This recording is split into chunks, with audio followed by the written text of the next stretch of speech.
Welcome back to Askewed Reviews. Since the most recent movie just came out, we are doing the Evil Dead series this week, and today we are doing the 2013 horror movie Evil Dead. Here is your trivia question for today.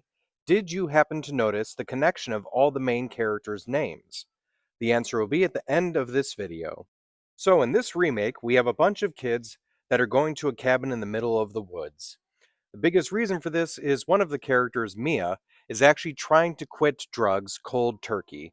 Two of her oldest friends, Olivia and Eric, are there for moral support. Also, along with those three, we also have David, who is Mia's estranged brother that is trying to reconnect, his girlfriend Natalie, and their dog Grandpa.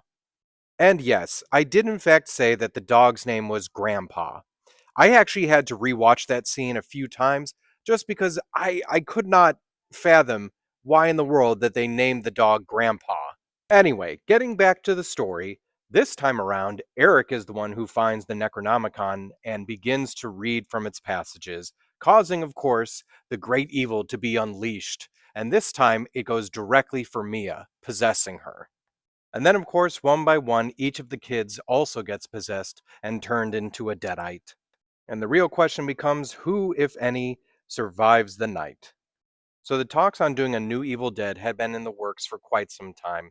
In fact, in 2003, they were really close to doing a full remake with either Ashton Kutcher or Marlon Wayans playing the character of Ash Williams. And then, of course, 10 years later, they finally decided to make the reboot. This is actually the first Evil Dead that was not directed by Sam Raimi. Park Chan-wook was actually offered the option of directing the movie, but he turned it down. Then they knew they had found the perfect director when they saw a short film on YouTube called Panic Attack, and Fede Alvarez was hired as the director for the new remake. This time around, primary filming was not done in Michigan, Tennessee, or North Carolina. It was primarily filmed in New Zealand. There is, however, a nice little nod to the Michigan roots of the first movie, with Jane Levy's character wearing a Michigan sweatshirt. Also, when speaking about Jane Levy, she of course plays Mia in the film, but there were some possible other actresses who almost got the role, including Gillian Jacobs and Lily Collins. The role of Natalie was played by Elizabeth Blackmore, but it almost went to either Agnes Bruckner or Thora Birch. Jessica Lucas portrays Olivia, but that role almost went to Journey Smollett. One thing this film is definitely very good at is making connections to the original source material. Like, for instance, Ash and Cheryl are brother and sister, just like David and Mia. Also, like the original one, Cheryl was attacked and then violated by a tree, just the same as how Mia was in this film. The Necronomicon in this version seems to go away from the face being on the cover and just appears to be more of skin being sewn together. You, of course, have the Deadite chained under the trapdoor, like in all the other versions of Evil Dead. The magnifying glass necklace reappears, although looking a bit different this time around.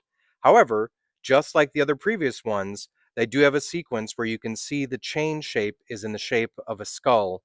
This time around, instead of hanging gourds and bones, they have hanging dead cats. This time, instead of the bridge being completely destroyed, it's washed away by the rain. The Delta kind of shows back up. I found this interesting. Apparently, the one that's all rusted out that they use in the movie is a 74 Oldsmobile Delta, while the original one, that's Sam Raimi's vehicle, is a 73 Oldsmobile Delta. There's a fun little nod in this movie towards Evil Dead 2.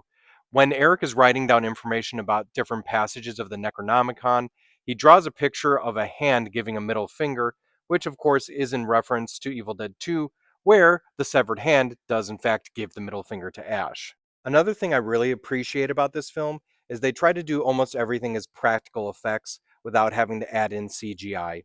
In fact, there's a sequence when Shiloh Fernandez is actually burying Jane Levy, and he is actually burying her. They, of course, took safety precautions to make sure that she was fine, but this is what added to the panic that Shiloh actually looks like he has on his face. In the very first Evil Dead, they used about 200 to 300 gallons of fake blood. In this film, they used about 70,000 gallons of fake blood. Bruce Campbell showing up at the end credits sequence was originally supposed to be setting up the possibility of there being a connection between the two movie series. In fact, the idea was that they were going to do a second Army of Darkness and another one of these Evil Dead movies with Mia being the main character, and then eventually bringing the two worlds together. That fell through, but we ended up getting Ash versus the Evil Dead out of the whole deal. By the way, if you didn't know, Sean Davis, who actually appears as the old woman at the beginning of this movie, also appears in Ash vs. Evil Dead as Ash's neighbor in the trailer park. Speaking about the beginning of this movie, I actually didn't feel it was all that necessary. It kind of set some stuff up, but not entirely. I will say an interesting fact I found out is the kerosene or the gasoline that was poured on the female character was actually apple juice. And if I'm going to talk about the beginning, I may as well also talk about the end. The sequence where Mia is actually picked up by the truck driver, I also didn't like very much. Number one, because apparently the original concept was when she opens her eyes at the end, that she did have dead-eyed eyes, which would have been cool.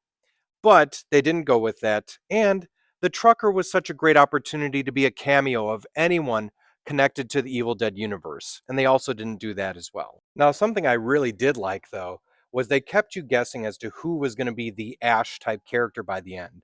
Because obviously, David uses the chainsaw and the shotgun at one point, and Natalie cuts her own arm off with that electric kitchen knife.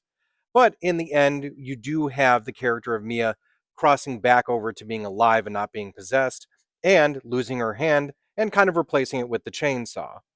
So when it comes to the 2013 remake of Evil Dead, I enjoyed this movie. I felt sad that they kind of dropped some of the comedy and slapstick that kind of brought the series to where it was, but they wanted to make it a dark, edgy, very gruesome version, which was good, but at times I felt they were trying to be almost gory and violent just to do so and not so much to make the movie better. So I'm going to give this film a 3 out of 5. Now, as for the trivia question from the beginning of the episode, did you happen to notice the connection of all the main characters' names? So if you take the first letter of each character's name, David, Eric, Mia, Olivia, and Natalie, you actually spell out the word demon. I hope you enjoyed this episode of Askewed Reviews. If there is a movie you'd like to see get a review, just mention it in the comments. And as always, like, comment, share, and subscribe.